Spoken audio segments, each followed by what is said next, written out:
On the 30th of October 1938, from the Mercury Theater in New York City, Orson Welles broadcasted a modernized radio play of H.G. Wells's 1898 novel, War of the Worlds. It is commonly stated that this fictionalized CBS broadcast sent Americans into a panic, that citizens across the country didn't realize that this was science fiction, despite the fact that it was explicitly stated at the beginning and twice during the broadcast, and thought the USA was under attack from invading Martians. Littered with realistic simulated news reports and eyewitness accounts, this hour-long broadcast was innovative and an extremely entertaining way to present the story. But was there actually the mass panic? To begin with, The War of the Worlds first appeared in magazines simultaneously in the UK and in the US in 1897. It was published as a book in 1898 and is considered one of the most influential pieces of science fiction ever written.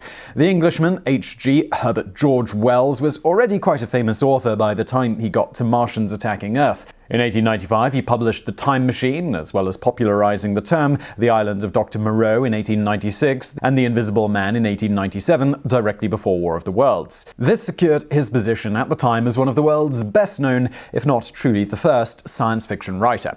After War of the Worlds, he went on to write several more books, including the non-fiction, best-selling 3-volume Outline of History.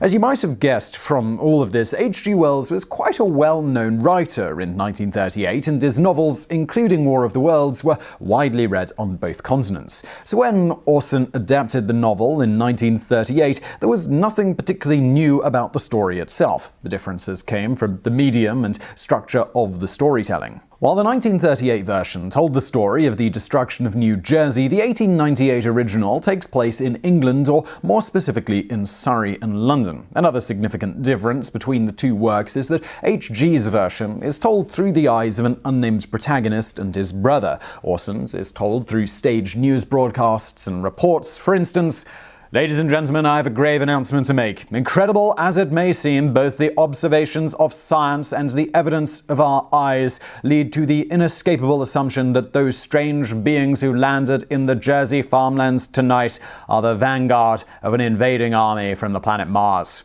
As for the number of listeners, as Orson stepped to the microphone in the evening of the day before Halloween in 1938, there were already several well-known factors that potentially were going to affect the number of people who were actually going to tune into the broadcast that evening. For one, the very popular Chase and Sanborn Hour, a comedy variety show hosted by the ventriloquist Edgar Bergen, was airing at the exact same time on a competing radio station, NBC. Additionally, several major CBS affiliates, including in Boston, preempted the broadcast for local commercial programming. Further, as the program progressed, the C.E. Hopper Company called approximately 5,000 households to ask the question, "To what program are you listening?" C.E. Hopper was an American company that measured radio ratings for the major networks to see how much they could charge for advertising during a particular program, much like Nielsen ratings for television today. In fact, A.C. Nielsen bought C.E. Hopper in 1950. It turns out only 2% answered something in reference to the War of the Worlds on CBS.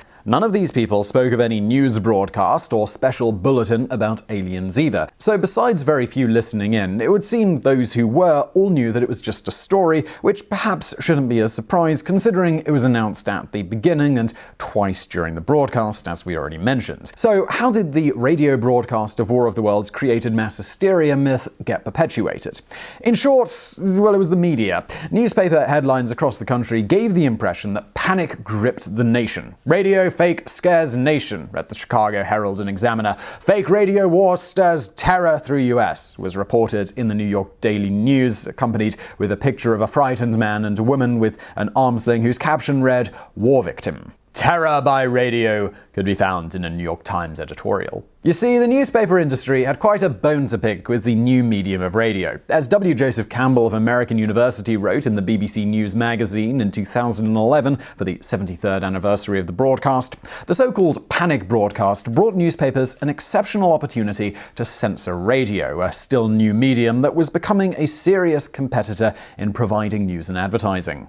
That same New York Times editorial with the inflammatory headline had this to say about its new competitor.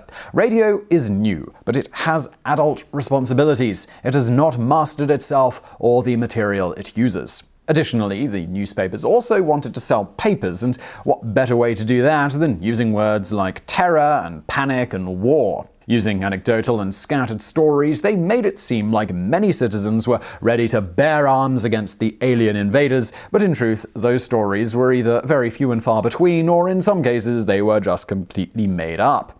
According to law enforcement and hospital documentation from the night in question, there were no reports of people taking to the streets with guns, and no one was taken to the hospital on account of the radio broadcast, and no person committed suicide as a result of said broadcast. The only noticeable effect was that law enforcement saw a small spike in calls in the New Jersey area particularly, which was the site of the supposed attack on the evening in question, with most simply asking whether the broadcast was a hoax and calling to find out more information. As David Miller points out in his textbook Introduction to Collective Behavior, some callers requested information. Some people called to find out where they could go to donate blood. Some callers were simply angry that such a realistic show was allowed on the air, while others called CBS to congratulate Mercury Theater for the exciting Halloween program. But in the end, there was no mass panic, and the spike in calls to the police is one of the few bits of evidence we have that at least a small percentage of the listeners had concerns or complaints over the broadcast.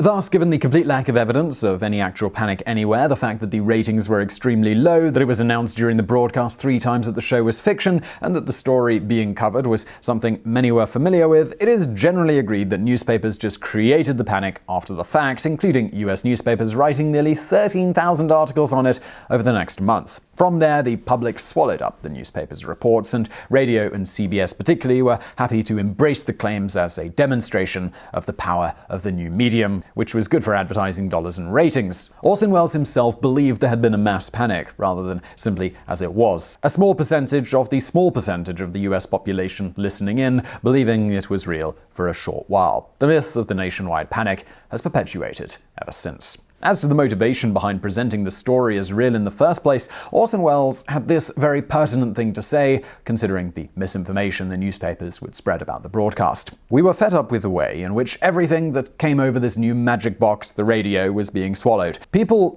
do suspect what they read in the newspapers and what people tell them, but when the radio came, and I suppose now television, anything that came through that new machine was believed. So in a way, our broadcast was an assault on the credibility of that machine. We wanted people to understand that they shouldn't take any opinion pre-digested, and they shouldn't swallow everything that came through the tap, whether it was radio or not. But, as I say, it was only a partial experiment. We had no idea the extent of the thing. And now for a bonus fact.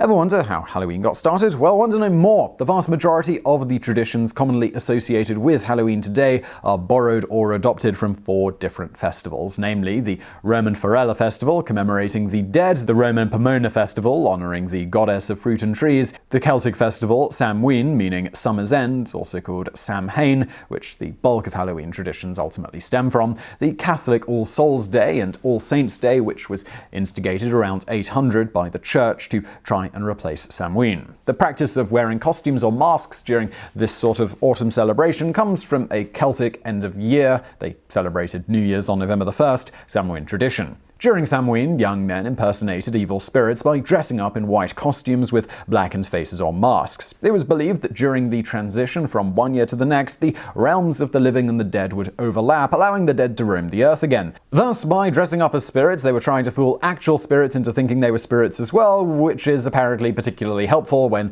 encountering evil spirits. Beginning in the 8th century, the Catholic Church was trying to provide an activity that would hopefully stamp out these old Samhain traditions. They came up with All Hallows' Eve, evening, All Souls' Day, and All Saints' Day. Many of the traditions of Samhain were then adapted into these festivals, and by the 11th century, the church had adapted the Celtic costume tradition to dressing up as saints, angels, or demons during the celebration. As for trick-or-treating or guising from disguising traditions, beginning in the Middle Ages, children and sometimes poor adults would dress up in the aforementioned costumes and go around door to door during Hallowmas begging for food or money in exchange for songs and prayers. This was called souling, and the children were called soulers. An example of a relatively recent 19th century souling song is as follows. A soul, a soul, a soul cake. Please, good missus, a soul cake. An apple, a pear, a plum, or a cherry. Any good thing to make us all merry. 1 for Peter, 2 for Paul, 3 for him who made us all. As you might have guessed from the song, a common food given while souling was a soul cake, also sometimes known as a heart cake. Soul cakes were small round cakes, often with a cross marked on top that represented a soul being freed from purgatory when the cake was eaten. Soul cakes were generally sweet cakes, including such ingredients as nutmeg, ginger, cinnamon, and raisins. Souling ultimately gave rise to guising in the UK starting in the 19th century, with children dressing up and begging for things like fruit and money. In order to earn this token, they'd often tell jokes, sing songs, play an instrument, recite a poem, or perform in some other way for amusement. Not unlike the old tradition of souling, but instead of prayers, a performance was offered. The practice of guising made its way to North America, probably brought over by the Scottish and Irish in the late 19th or early 20th century. The first documented reference was in 1911. Trick-or-treating instead of guising on Halloween popped up in North America in the 1920s and 1930s, first in the western half of the continent. The term and practice slowly spread, with a brief respite during World War II. After World War II sugar rations were lifted, Halloween's popularity saw a huge spike, and within 5 years, trick-or-treating was a near ubiquitous practice throughout North America. Once guising morphed into trick-or-treating, children no longer performed for treats, but instead vandalized and extorted for their confectionaries. The earliest known reference to trick-or-treat was printed in the November 4, 1927 edition of the Blackie, Alberta, Canada Herald, and it says this: Halloween provided an opportunity for real strenuous fun. No real damage was done, except to the temper of some who had to hunt for wagon wheels, gates, wagons, barrels, etc., much of which decorated the front street. The youthful tormentors were at back door and front demanding edible plunder by the word trick or treat, to which the inmates gladly responded and sent the robbers away rejoicing. So I really hope you found that video interesting. If you did, please do hit the thumbs up button below, and don't forget to subscribe. Brand new videos just like this. Well, not on a regular schedule yet, but if you hit that notification bell, you'll find out when we put out a new video. And as always, thank you for watching.